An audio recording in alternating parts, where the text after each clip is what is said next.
A Paradise Called Texas by Janice Jordan Scheffelman. Chapter 6, Texas at Last. As the Margaretha sailed closer to the coast of Texas, seagulls flew about overhead. Mina marveled at the way they seemed to float almost motionless above her. She loved the seagulls' cries, for it meant land was near. Mama came on deck and stood beside Mina. She had a ship's biscuit to feed the gulls. "Here, Mina." Mama broke the biscuit and gave Mina half. Then Mama held out a piece of biscuit for the gulls as high as she could reach. Mina threw pieces into the water and watched as the gulls swooped down to get the bread. At last, a brave gull flew down close to them and hovered a few minutes. Mama was very still. The gull swooped down and took the biscuit from Mama's fingers.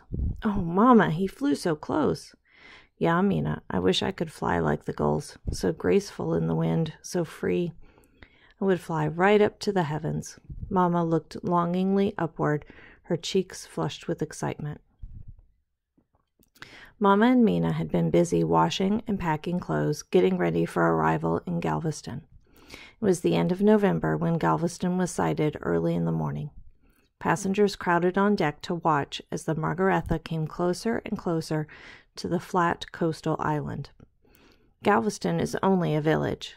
Mina pointed toward the island. "I thought it was the biggest city in Texas."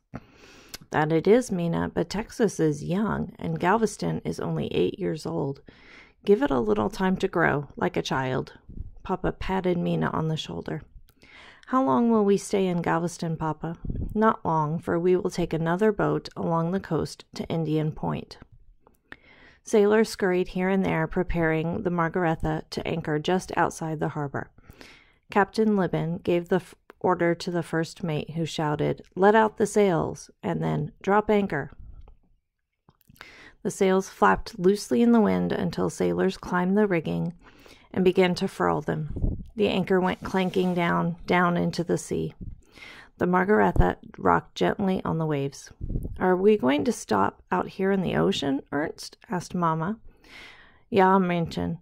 Captain Libin said the harbor is not deep enough for large ships." Some flat barges came out of the harbor, rowing toward the Margaretha. "Well, now we must bring our boxes on deck so we can be lightered ashore." Down below, everyone was busy moving boxes. Anna appeared at the Jordan's compartment. "Can you believe we are here, Mina, after so long?" "Oh, Anna, I can hardly wait. Just think, we shall soon step onto Texas." The two girls joined hands and danced around in a circle amid the pushing and sliding of boxes. Then, stopping, Anna looked at Mina closely with a worried expression. "What do you think it will be like?" "Well, it will be solid, that is one thing for sure." "I mean, do you think there will be any of those Indians?" Her eyes were big. "Oh, Anna, I do believe if you ever see an Indian, you will faint away like some fine lady." "I will not. You think you're so brave, Mina. I wonder what you will do if an Indian comes." "Why, I will just throw my arms around him and give him a big hug, Anna." Mina tossed her braids and looked at Anna. As soon as she said those words and saw the hurt expression on Anna's face, she was sorry she said them. Words tumbled out of her mouth before she had a chance to think them over. But Anna could be so fearful, so timid sometimes, that it made Mina impatient with her. "Come, Mina, we need your help," Mama called after she and Papa had closed the last box.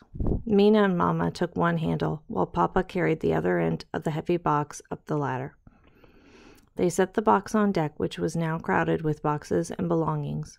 Mama was out of breath and sat down for a moment to rest. Sailors were bringing boxes that had been stored in the hold.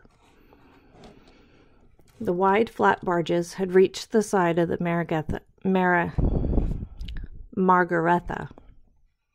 Mina looked down at them clustered about, waiting to carry passengers and cargo into the harbor. Steep wooden steps had been lowered to one of the barges, and the first passengers began to leave the Margaretha carrying their belongings, the men lowering heavy boxes. Soon it was the Jordans' turn to leave. Mina took one last look at the Margaretha's deck and waved goodbye to Captain Libin. "So long, miss, and good luck in your new home." The captain touched the bill of his cap in salute. Goodbye, Captain Libin. Thank you for a safe voyage. Mina started down the steps. She held Johanna tightly in the crook of her arm. The barge tipped as it was loaded, and the boatman warned them, "Step down quickly, folks, and do not move about, or we shall have to swim to Galveston." Mina sat and looked up at the ship's rail, now high above her. Anna appeared at the rail. "I will see you in Galveston," Mina called, waving. She wished she had not been so mean to Anna. As they rowed into the harbor, Mina could hardly sit still. The water was quieter inside the harbor. Long piers reached out from land, and they tied up at one of these and began to unload. Mina stepped out of the barge and onto the pier. How strange. When she stood on the pier, it seemed to be rocking back and forth like a ship. She ran to Papa, who had just gotten their boxes out of the barge. "Papa, I am still swaying." Papa laughed. "I too, Mina." "Oh my!" Mama was holding on to Papa's arm. "I feel like I'm rocking on the waves." A man who had been standing on the pier walked over to Papa. "Welcome to Texas. I am D.H. Kleiner, agent for the Adelsverein, or simply the Verein, as we call it here." "How do you do?" Papa reached out his hand, and they shook. The agent greeted others as they stepped onto the pier.